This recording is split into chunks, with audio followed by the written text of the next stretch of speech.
My name is Paola Bata. My title is a research assistant professor, and my affiliation is the University of Connecticut, the Marine Science Department. In this cruise, I am the chief scientist, and I am also collecting some eDNA and zooplankton samples.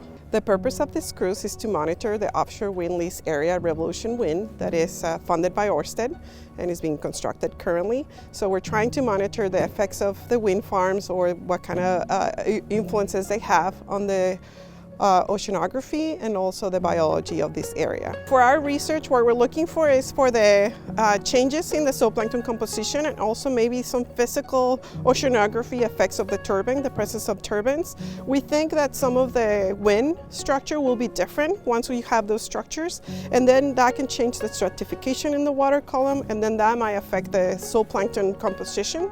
And the zooplankton is important because it's the diet of a lot of the fishes that are important for this area, as well as some of the whales and marine mammals. So we're interested in knowing the overall picture of how this might impact the ecosystem.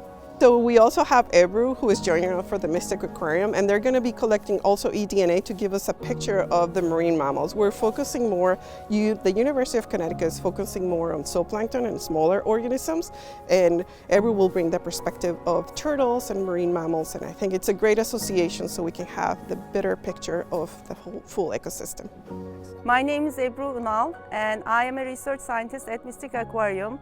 We are here for a very exciting event that's happening right now, and that is going into a cruise to collect samples for our environmental DNA research. Environmental DNA research revolves around collecting those samples and identifying the animals or organisms that has been in that water.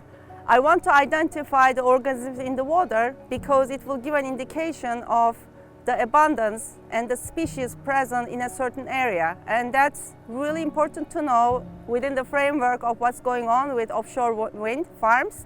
The construction area is our study site, and at the construction area, we are aiming to collect samples before, during, and after the construction. We don't know if the ocean animals are responding to what's happening in the ocean through construction. And the other researchers are targeting zooplankton and phytoplankton in addition to fish, also at different layers of the water. So the research is being conducted through the water column and across multiple stations.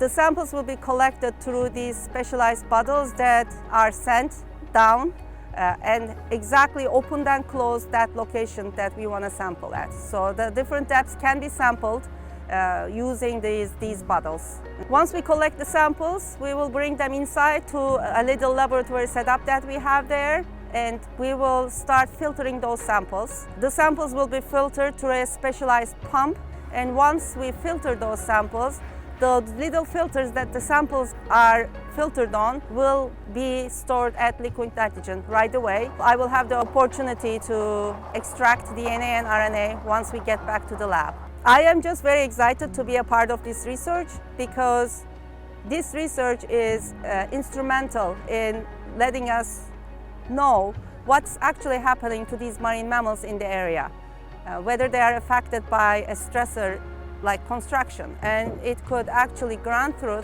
future research based on that, depending on what we find and how we find it. And it's simple enough, it's non-invasive, we don't have to get hands-on the animals. So I think it's a very powerful tool to just look at the DNA and RNA that's left in the water to be able to tell a story of these animals.